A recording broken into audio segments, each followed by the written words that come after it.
Reggae dancing, ooh la la la. Let's go dancing, ooh la la la. Reggae dancing. Hello, hola, and shalom. It is your girl Casey here, and welcome to New Haven Union Station. We got ourselves something different today. Welcome to Shoreline East, ladies and gentlemen. Now, right now, let me just throw this out there. I know that they use different cars in real life. They use these Brazilian-built reversa cars that they initially got from Virginia Railway Express, but they don't have them in train simulators, so you're gonna have to settle for this. We got ourselves 3 Shoreliner coaches with the center door, which, you know, isn't entirely inaccurate to Shoreline East because they did have Shoreliners, just not the center door coach ones. Red banded Shoreliners at that, and their own variant that had a HEP power pack in it. The HEP power pack was to power the diesel engines that ran on this train. Well, now things are a little different. They don't use freight diesels anymore. They use very clearly old Amtrak trains. And we got prime example right here. You could see on this train where the Amtrak logos used to be and where Connecticut Department of Transportation just painted out the logo and haphazardly stuck their Connecticut commuter rail stickers on it. You can kind of see that one on the nose nice and clear versus that one all pixely. Resize your photos. But yeah, this is an old Amtrak P40 Genesis, and it is pushing our 3-car Shoreline East train today, which is going to Old Saybrook.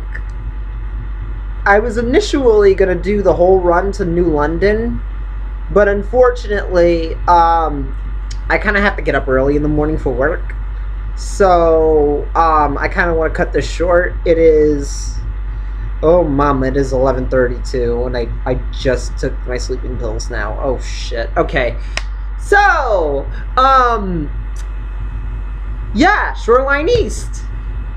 And, we're going to Old Saybrook. And Shoreliners in P40. Oh, and we have a conductor for this trip. Everybody, say hello to Conductor Squishy. Conductor Squishy, say hello to everybody. Meow. Alright. So now that we're loading up right now, I just literally opened the doors, but they close in a second. We're going to head up to Old Saybrook, making all local stops. Because the way Shoreline East is ran, this little Connecticut commuter railway, which, by the way, runs between New Haven and New London, with certain trips extended down to Stamford during rush hour, it only runs in the eastern part of Connecticut, and it only has a few stops. And going eastbound, we stop at State Street, Branford, Gulford, Madison, Clinton, Westbrook, and I think Old Saybrook. And then after Old Saybrook is New London. Certain trips go up to New London, certain trips don't. That's because of the bridge opening, as well as limited capacity between New Haven and between New London and Old Saybrook. But anyway, let's put our reverser forward. Let's get that bell clinging. And let's release that brake. Next station stop, State Street. Not the one in Media. Shout out to Media. Not the Media, Pennsylvania, by the way. Yes, there's a town called Media. And honestly, I will say this. If Google,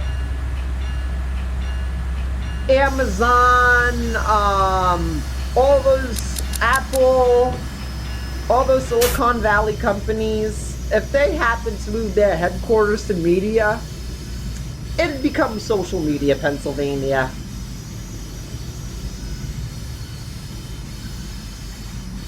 Conductor Squishy, was that a good joke?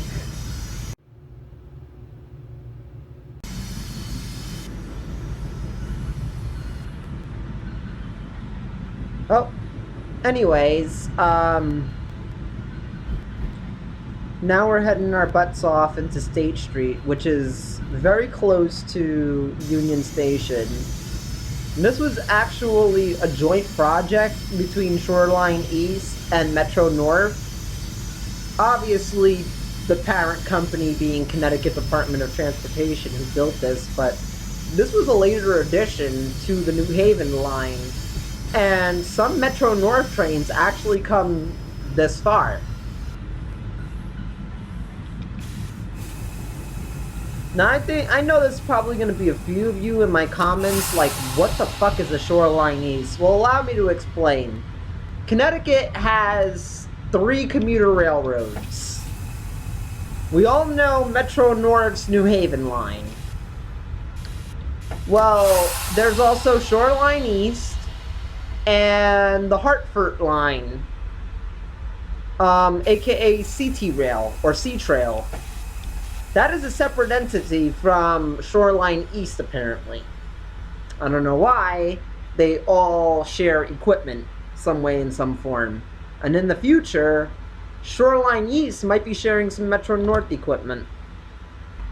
Okay, we're now seen from the imaginary westbound platform. But, so, as I was saying before, Connecticut has 3 separate railroads. The Hartford line and Shoreline East are strictly operated by Connecticut Department of Transportation. Though only one of them carries the C-Trail brand. I don't know why. I think that should be a statewide thing. Meanwhile, Metro North operates with, of course, help from the Connecticut Department of Transportation. And all 3 railroads happen to serve this station and the next one.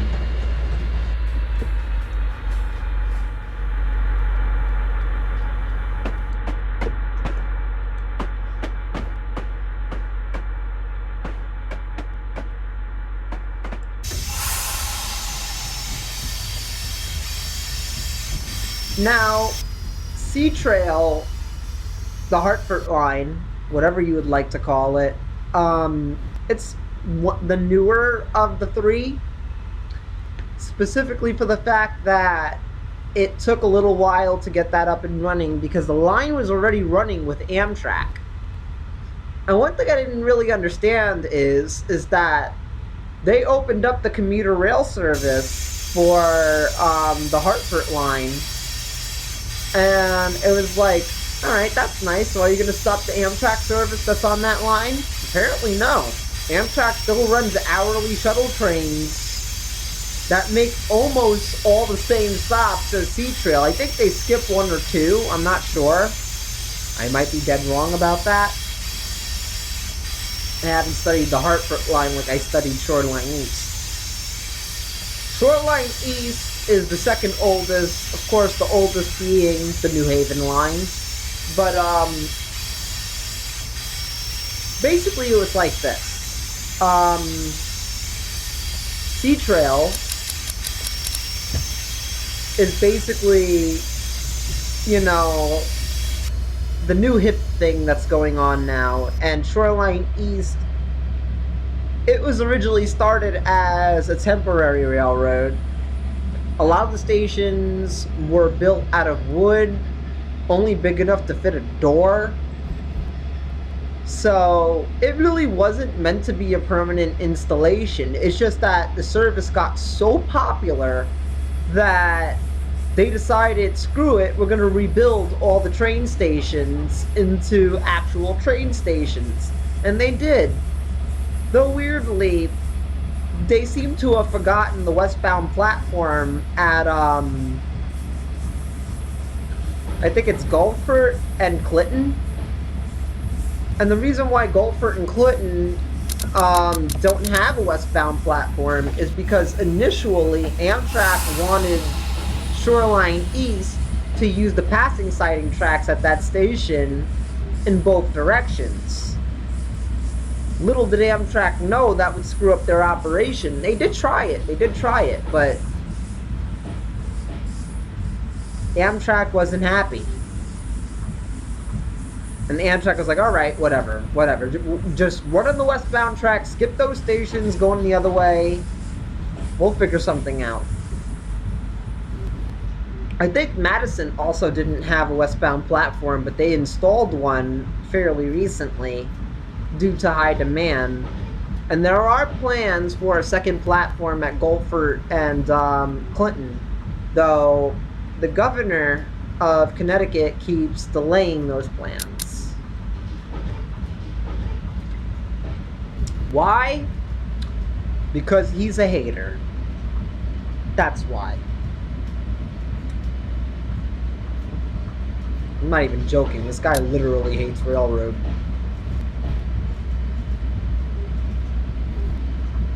So much so, he had to erase all the New Haven Railroad branding from all the trains and stick this tacky-ass logo that looks like it belongs on the side of a Coke bottle. There's a reason why we call your trains Coke Zero, Shoreline East.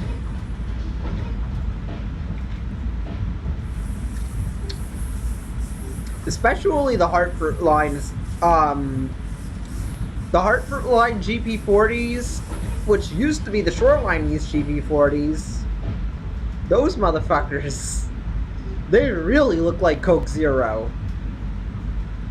I was gonna use one for this, but ideally you want to use a P40 because of the high speeds on this line. I didn't know this, but the GP40 is kind of limited in its abilities. You can only go, like, I think maybe 75 miles an hour before the train maxes out. Versus this, where I did 100 easy in this. That's because the P40 is designed for a 100-mile-an-hour operation versus the GP40, who wasn't designed for that fast of an operation. I don't know if this is the case in real life. This is, of course, talking about how train simulator physics breaks it down.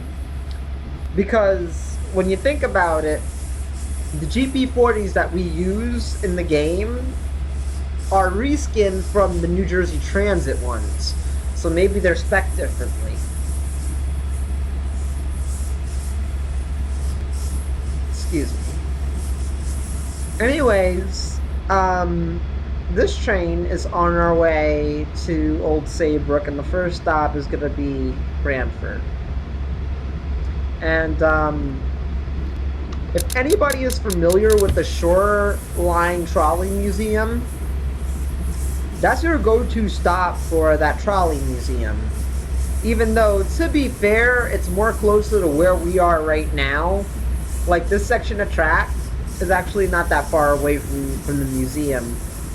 Though you can go to Brantford and then take a cab to the museum if you really wanted to. And I think the cab ride is not that expensive. I think it's only like 10 or 11 bucks because it's like maybe 3 miles the most. And it's like a straight line too from like the train station apparently. I kind of wish that the museum ran like a vintage bus that went like directly to the train station. That way you have like a little bus that connects the train station and the museum, and it also has some sort of historic value to it. Especially because, you know, preserving old buses seems to be like the new thing with this new generation of transit fans. I don't know if anybody's familiar with the Classic Bus Owners Association. Two good friends of mine, shout out to Thomas Rice and Trevor Logan Jr. Both of them are part of that collective, and they have been working their butts off to, you know, preserve some old classic buses. I don't know if you guys remember the old buses with like the slanty windows. Yeah, like they got like maybe a good half a dozen of those. Though personally, I think Thomas is the one who owns all of like those buses except for the one owned by Trevor. Trevor has two XL Tuna buses, so they have this distinctive green color to them. One of them is an Orion 1, and the other one is a fishbowl. And he has affectionate nicknames for them. The fishbowl is named Rosa in honor of Rosa Parks, and the Orion 1 is named Connie. I forgot exactly why he named that one.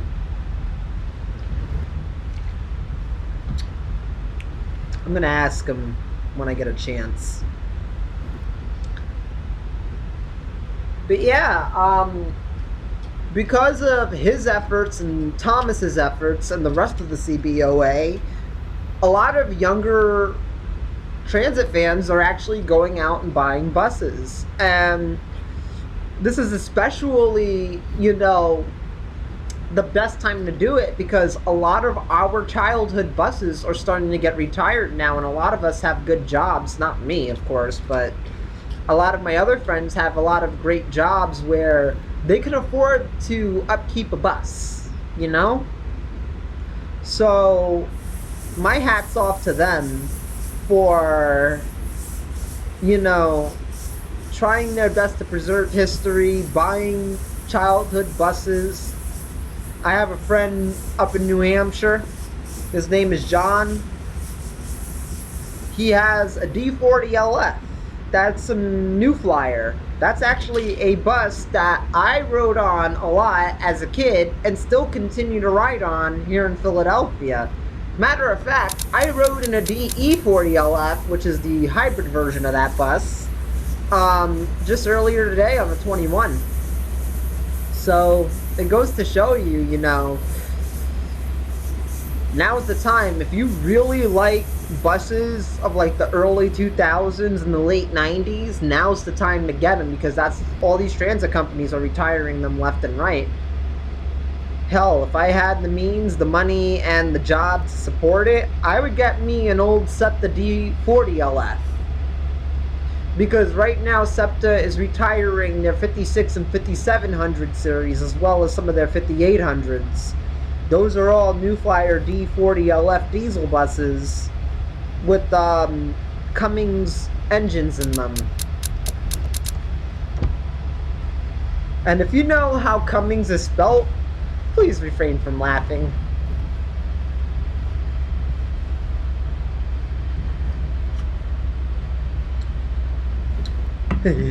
She said come. Yeah, we all had that laugh when we were about 10 or 11 and we found out.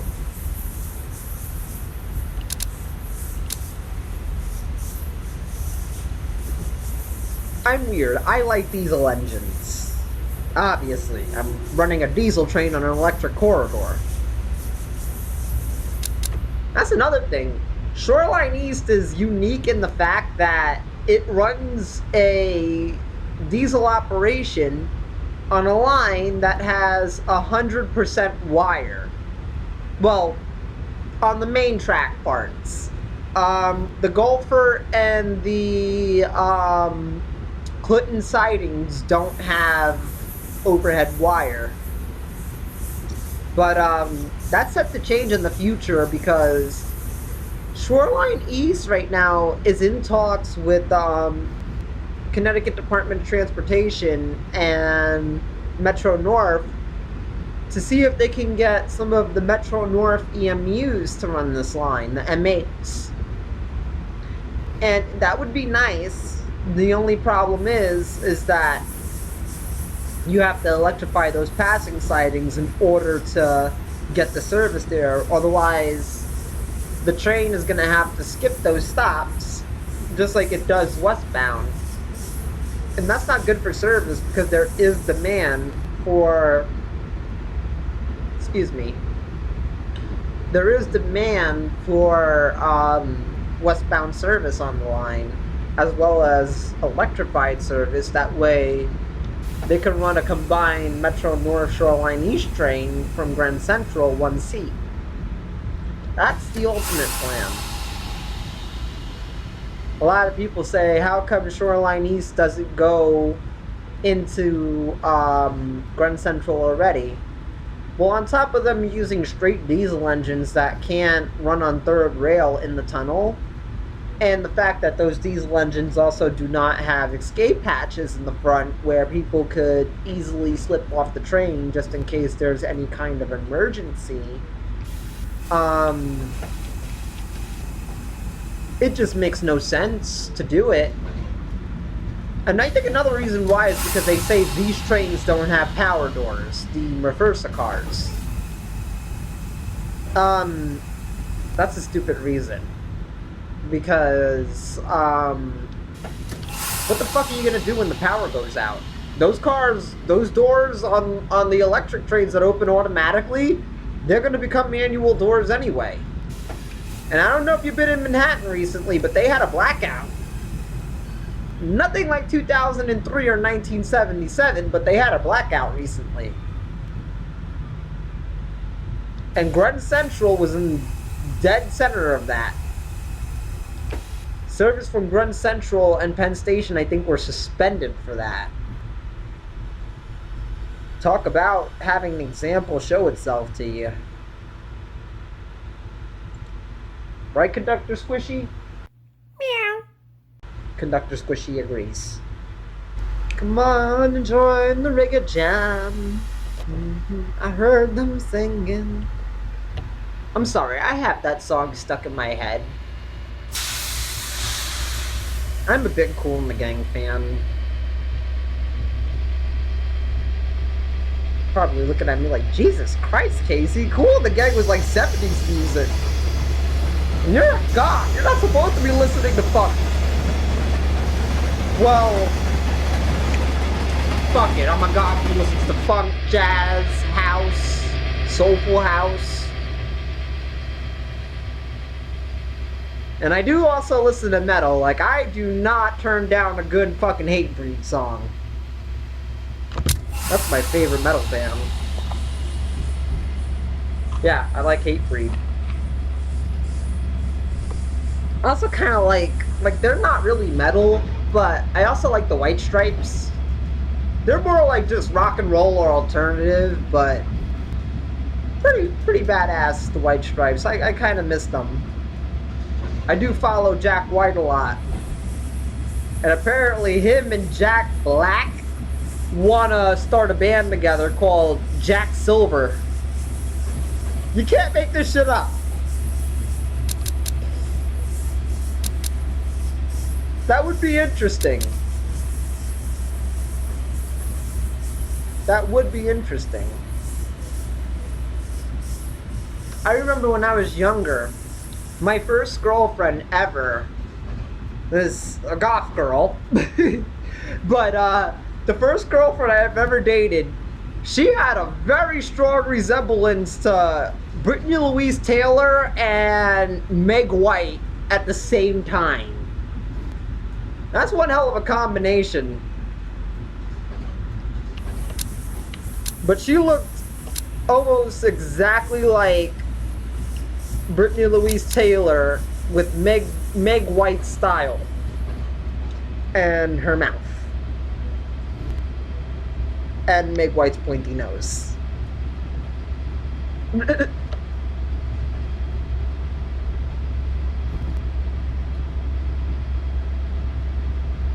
Conductor Squishy is probably looking at me like I have 3 heads. Okay, good, I feel validated.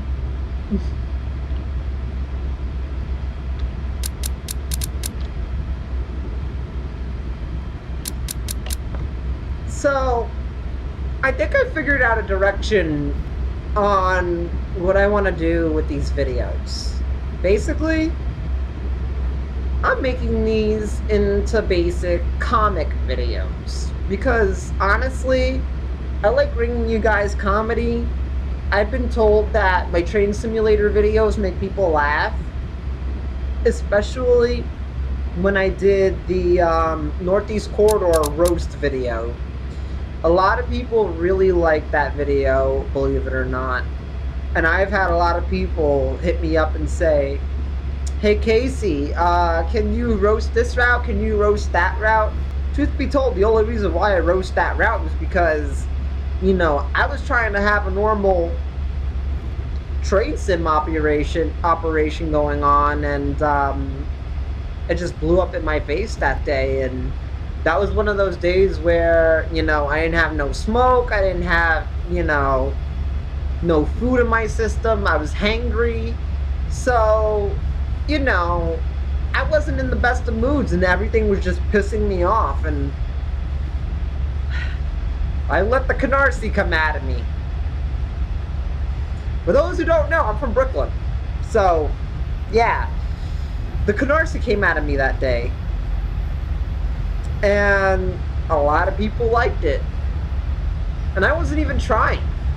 Now, I admit, now I'm trying to make jokes and stuff like that, but at least I'm not corny at my attempts to make jokes, you know? And I know I also do talk a lot, but let's be honest, you know, a lot of people watch train sim videos more for the commentary than they do for the actual train, unless they're really interested in purchasing that train.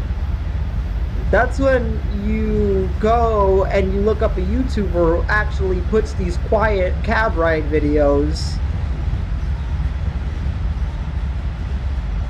You're not going to really find that on my channel, because honestly, I just love adding commentary to this and just showing my reaction as I operate these routes. Kind of like your typical gamer YouTube, honestly. But I also want to make you laugh.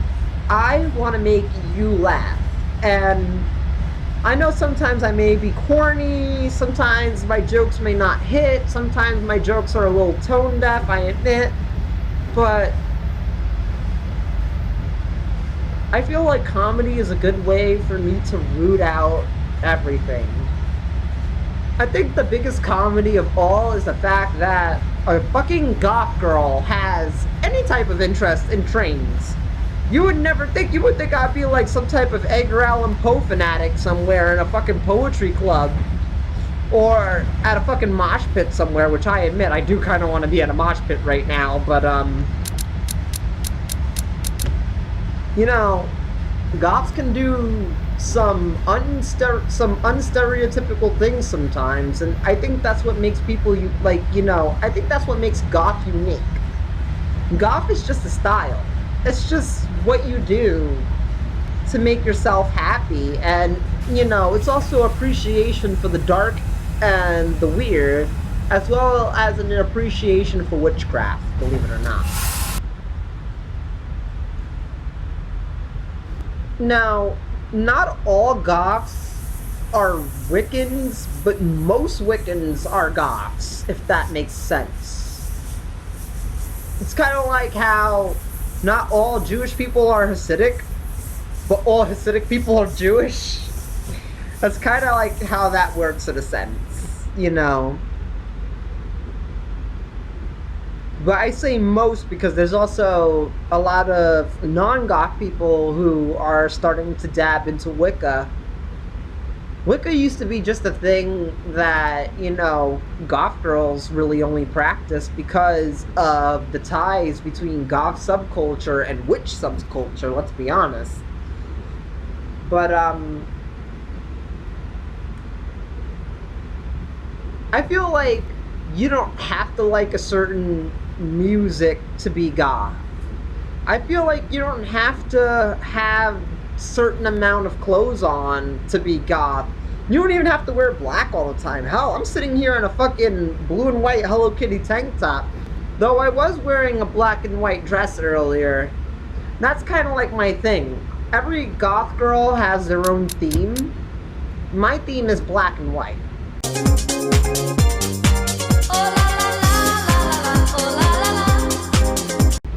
I like black and white because, you know, A, I'm kind of black and white and Latina, mainly Latina, but B, it's also like neutral colors, like, you know, it makes you stand out. Not many goth people really like white that much, but, you know, I try to appreciate both white and black. Though you do have these things that people call white goths or snow goths. I don't know if you've seen them. They kind of look like the elves from Lord of the Rings. You know, they have like, you know, white hair, they wear white dresses all the time. Basically goth, but all white. Yeah, that exists. There's also goths that appreciate the color red. And there's also goths that appreciate the color blue. And then you have cyber goths, which basically are scene goths, if that makes any sense. They have elements from both goth and scene, as well as some, you know, styles from other alternative cultures such as Rastafarian. A lot of cyber goths have dreads. There's different ways to split goth subculture. And one thing that a lot of people agree on is not every goth has to sit down and listen to, you know, heavy metal, dark metal. Personally, I like heavy metal to an extent, but my thing is more house music. I like house music. I like all kinds of house music, especially soul house music and jazz house. Then again, you know, I grew up listening to a lot of soul music and a lot of jazz music, so that's naturally something I'm going to go to. I grew up in a Haitian Puerto Rican family who, you know, listened to a lot of salsa music, listened to a lot of French music, listened to a lot of funk, a lot of soul, a lot of R&B. Hell, growing up, I used to listen to a lot of Kool and the Gang. I used to listen to Aretha. Rest in peace, Aretha Franklin. You will not be missed. You will not be missed. There we go. I listened to a lot of Patti LaBelle. I listened to a lot of Anita Baker. I grew up on Outkast. I grew up on Erykah Badu. A lot of Earth, Wind and Fire. I used to listen to a shit ton of disco.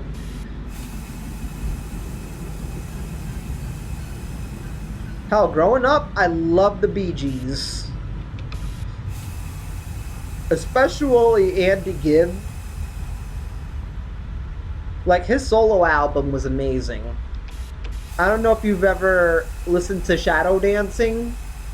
One of my favorite albums ever. Gulfport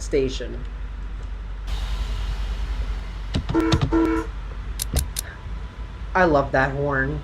That's my favorite horn. That and the Wabco AA2 that the Arrow 2s and Silverliner 2s had. Arrow 3s, whatever. Arrow 2s and Arrow 3s looked exactly the same to me. One just had Silverliner 4 ears and the other one had Arrow hood scoops. Those other differences, but honestly, I'm not going to sit here and, like, nitpick the differences. I'll let mass transit modelers do that. Shout out to Mike Bertel. Imperial Hobby Productions and Mass Transit Models, I think his secondary branch to that is called. If you really want some quality commuter rail equipment that's very niche and really specific to like a certain railroad, such as SEPTA, New Jersey Transit, Metra, Patco, Imperial Hobbies Productions is the place to go. There's another company out there. I'm not going to name drop them because out of respect, I still buy their products, but I'm not feeling their models. I don't want to embarrass them like that, and honestly, the guy who runs the company, let's be honest, he's a bitch with criticism. But he makes some great decals, though.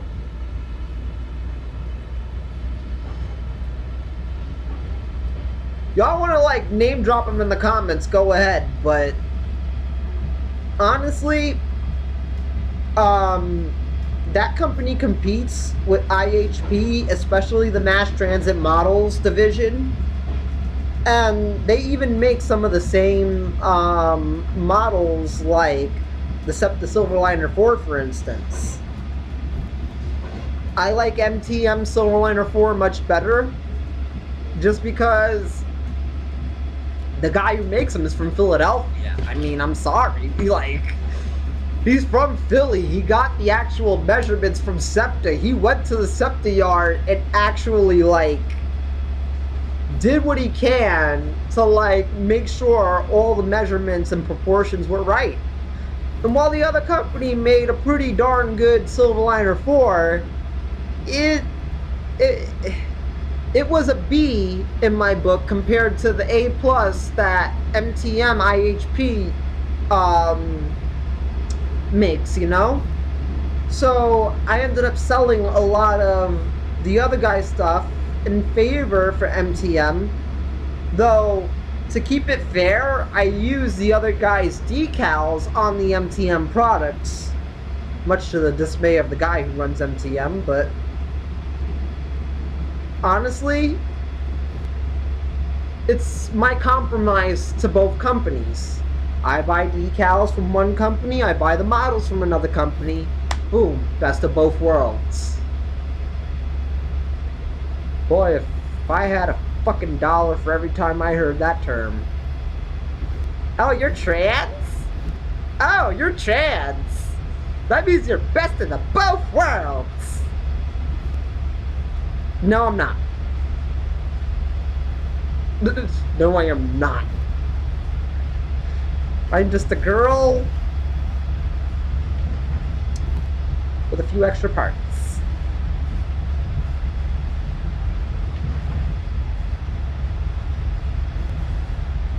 I think I should edit that out. Nah, I'm gonna keep it. I'm gonna keep it. Fuck it. The cat's been out of the bag. I don't give a shit anymore. It's not like motherfuckers pay my bills. They can't judge me anymore. I'm happy in being who I am, as I said in my last video.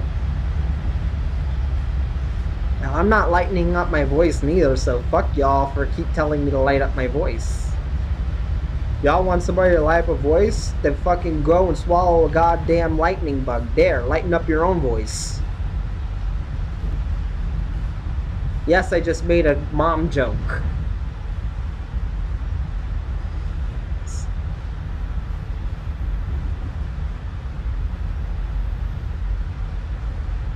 I blame the boyfriend.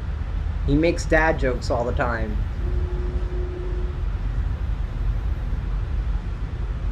As for the girlfriend, she makes immature jokes that make me question, is she really 32? Rox, are you really 32?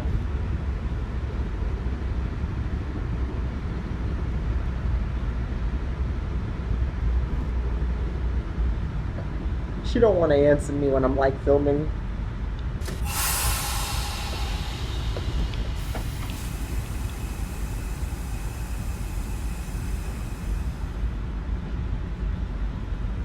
Fuck me? Really?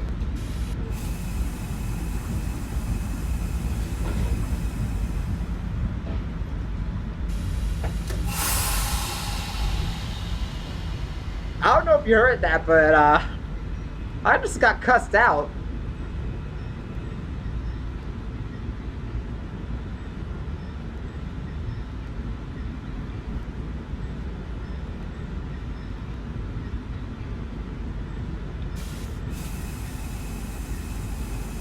Oh, it was Madison that doesn't have the extra platform.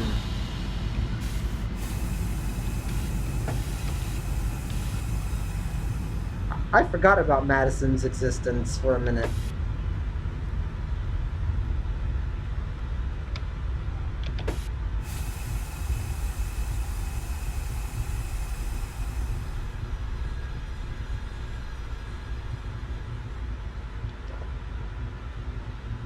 So you see what I mean about certain stations being one way?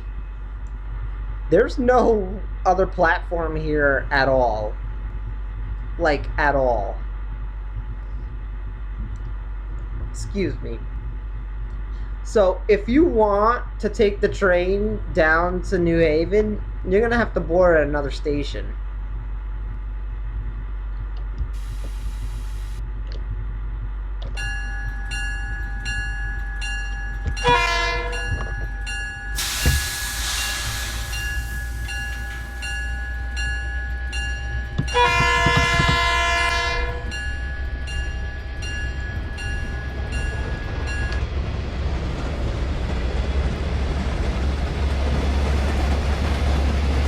Ever since I optimized my computer and moved around some of the settings, it's been performing so much better. Especially for these workshop routes, because workshop routes don't need that much bandwidth to load, because the scenery is not as deep as a normal route would be. So, in a sense, that kind of is a saving grace for this, because it makes the frame rates a little bit faster.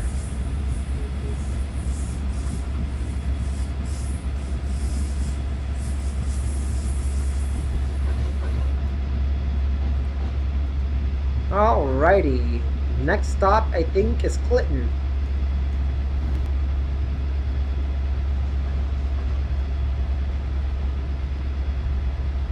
Clinton, I think. And no, it's not named after Crooked Hillary.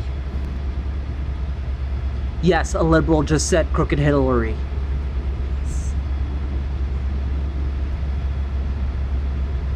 We didn't even want to vote for her. She was basically handed to us, and we were just like, alright, fine. Get your ass out there and show us what you can do. Oh my god. Oh my god. No, you stupid bitch! Don't. No! Ugh. No! Oh! Okay. Alright. No. Get over here. He won. Get over here. Get over here. Sit your ass down. Now, what did we learn, Hillary? What did we learn?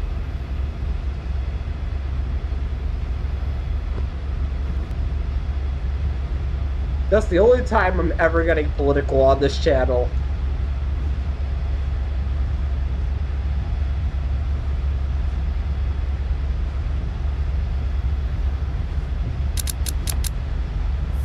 Alright, so I don't know if you can notice, but because this is a workshop route, there is a noticeable lack of AI trains.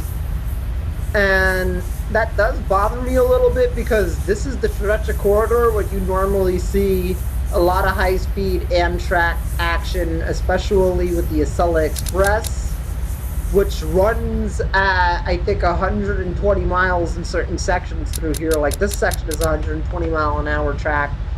Though further down the line, it can go 150.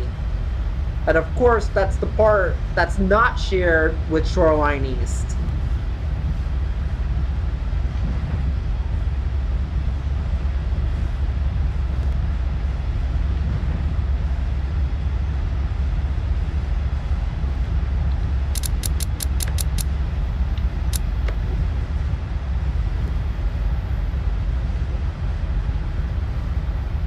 If anything, Clinton's named after George Clinton. No, it ain't. See, there I go again with the fuck music.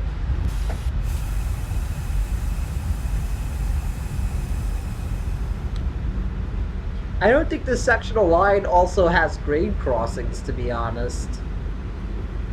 I could be dead wrong about that.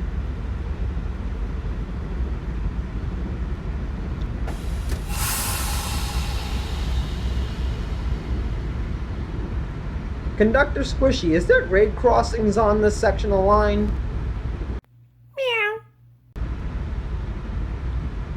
Meow. Thanks for your input, Conductor Squishy.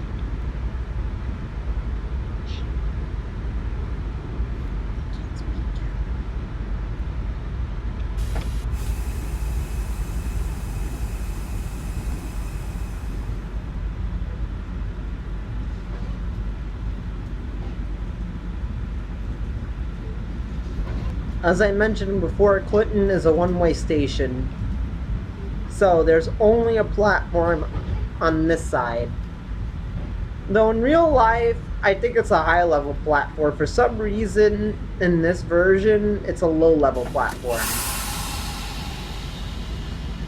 Does it really matter? Kinda, because if you want to be technical, Gulfport was the last station with a low platform. And the low platform was no bigger than a door laid on its side. Like a normal house door laid on its side.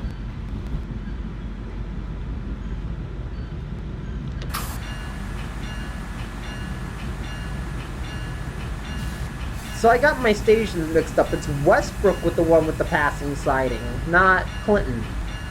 Clinton is on the main line, just like Madison.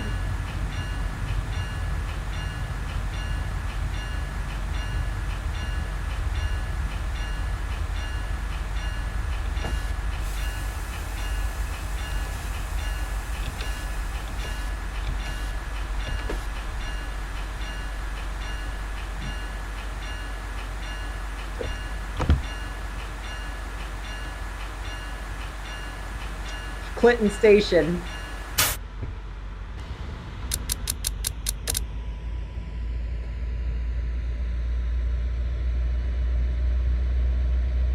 Alright, next stop will be Westbrook.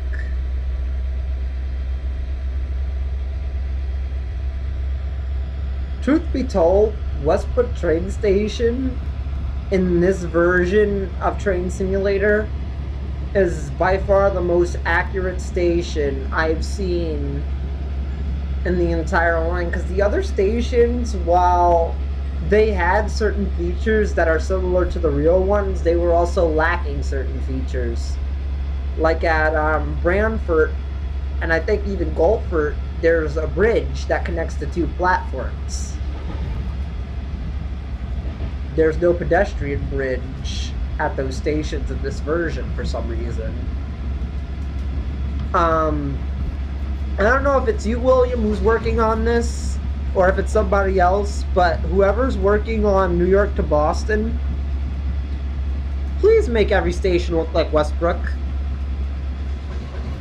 And also add the second platform at State Street.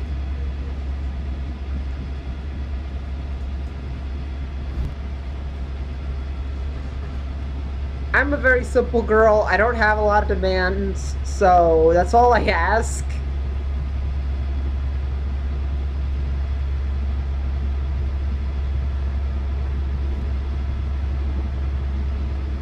And it wouldn't take that much effort to make them look like those stations, because all you gotta really do is swap out the roofing at Branford and Guilford, and then even Clinton back there, and give it the same awning that you gave, you know, Westbrook, and the same pedestrian crossover.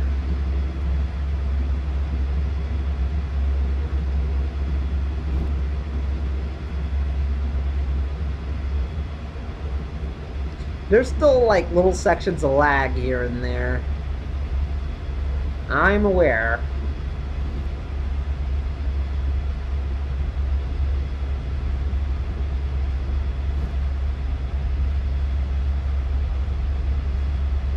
I kind of like how when you leave Clinton, there's about 4 miles between each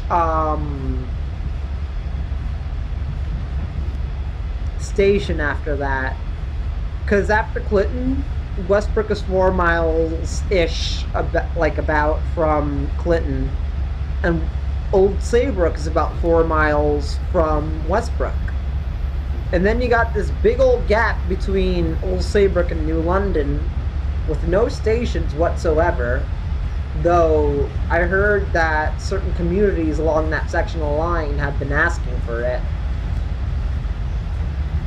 And there's also demand in Mystic for service to run up there.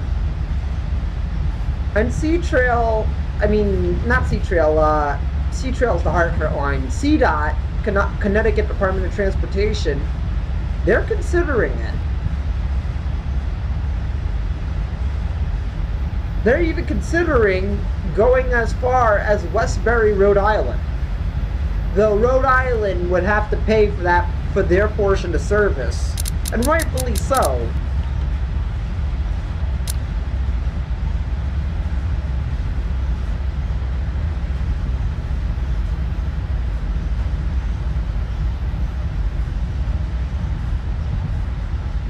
We're going about 90 miles an hour back there.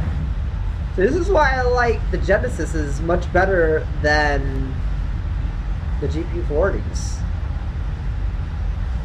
Is it Genesises or Genesi? I say Genesises. Though every time I say that, I just think about Subway Stories. There was this one story featured in that movie where this horny little Indian guy. Don't worry, he wasn't a stereotypical Indian guy. He was actually a homeboy. I don't know how that happened. But, he was all slick, trying to play hot. And this girl kind of looks a little bit like my girlfriend. And has a bust similar to my girlfriend. He sees her standing there, and she's wearing this nice, low-cut, open cleavage top. He decided he was gonna grab her boobs and scream breastises out loud. He gets off the train, she gets on. Little did she know that he was in the next car. So she's sitting on the train and she pissed as a motherfucker because some little wacky dude just hops off the train and grabs her boobs. And everybody saw. You know, it's the New York City subway. Of course everybody is gonna see.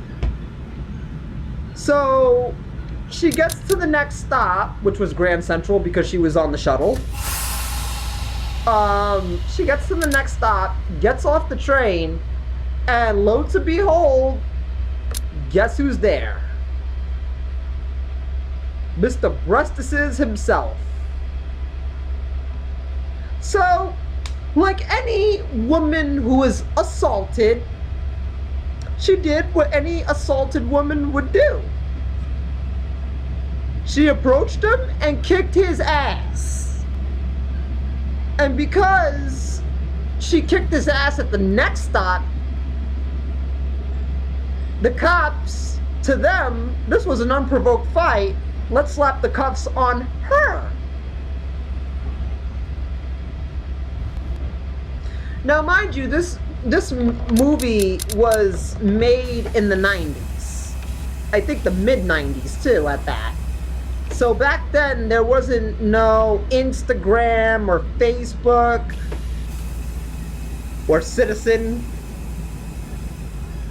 or even camera phones. Fuck it. Fuck it. Fuck it. Fuck it. I gotta back up.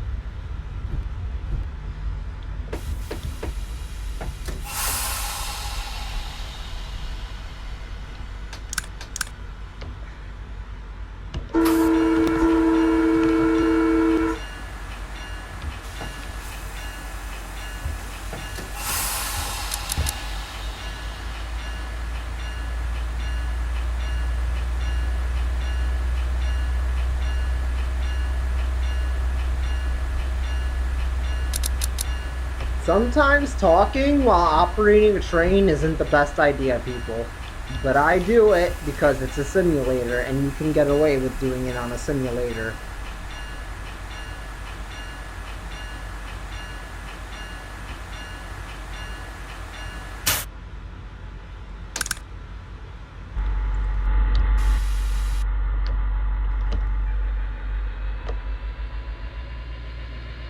I think I blame that movie with my obsession with the D-cup women. Because in a weird twist of fate, all of the girls I've dated, in some way, shape, or form, had a D-cup or bigger. With a few exceptions. I think my ex-fiance was like the last exception to that rule. She was one of those flat-chested, big butt girls. I didn't mind that. Weirdly, that's kind of what I prefer. I admit I like big boobs, and I do think that, you know, women who have them are attractive, as well as, you know, having an attractive face, because that's more important to me than boobs, but I kind of like a girl with big hips.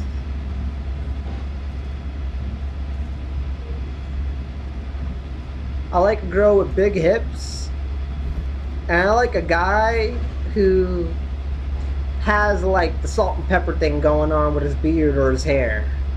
Like, I find that shit sexy. So it's funny. It's like, cause I like both boys and girls. So, you know, on one hand, I like big hipped women. On the other hand, I like salt and pepper guys. And naturally, because of this, I tend to flock to the more bigger people in that spectrum for like the women.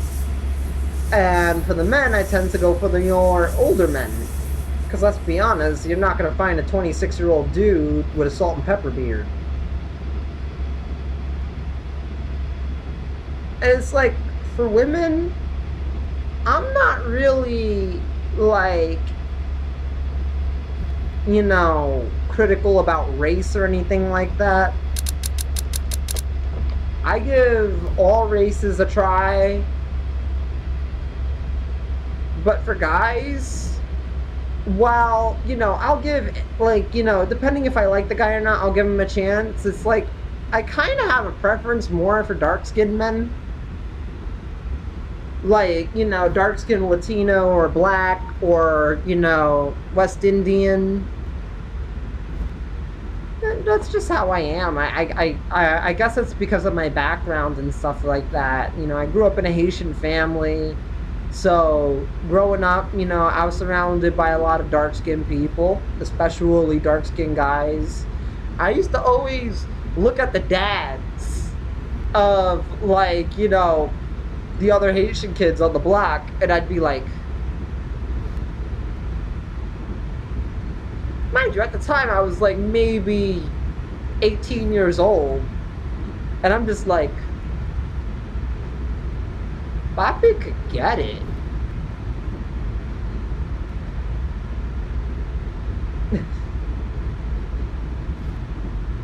I don't do that daddy shit or that zaddy shit. I'll call, like, you know, my girlfriend mama sometimes, because that's like a Spanish thing. Like a lot of, you know, Puerto Rican people, they call their partner mommy or papi, or mama or papi, you know, something like that. And I always say it all the time. It's like, my girlfriend is mama, my boyfriend's papi.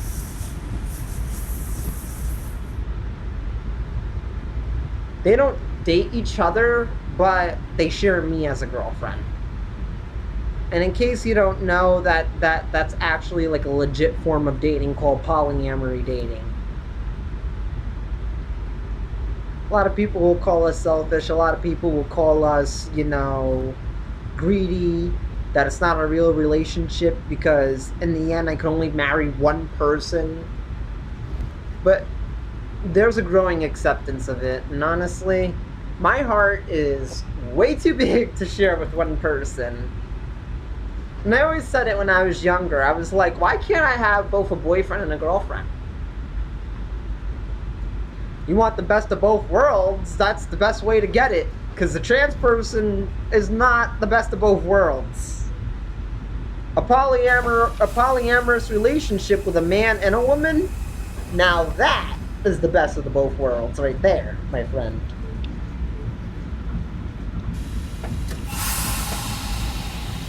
And before anybody asks, yes, I do date other trans women. It's just that there's not many that I came into contact with that I personally have taken the time to really appreciate. But there's been a few. I remember I had a really, really pretty girlfriend once. She was trans, but you couldn't tell by just looking at her. It was like, even when she opened up her mouth, certain things she'll say, you'll be like, oh, cool. But then sometimes, you know, her voice crackles a little bit and you could kind of hear that, you know, her voice is actually deeper. But holy crap, like she had me fooled because I didn't know until we went on like our second date. And she knew off the bat that I was trans because, you know, I was pretty open about it. I'm still very open about it. I wouldn't be talking about it in a train simulator video if I wasn't, you know, proud about it, you know? I am who I am and I have no shame in it. Old Saybrook, last stop on this train. Alright, well, this is Casey. This is Conductor Squishy. Say goodbye, Conductor Squishy. Meow.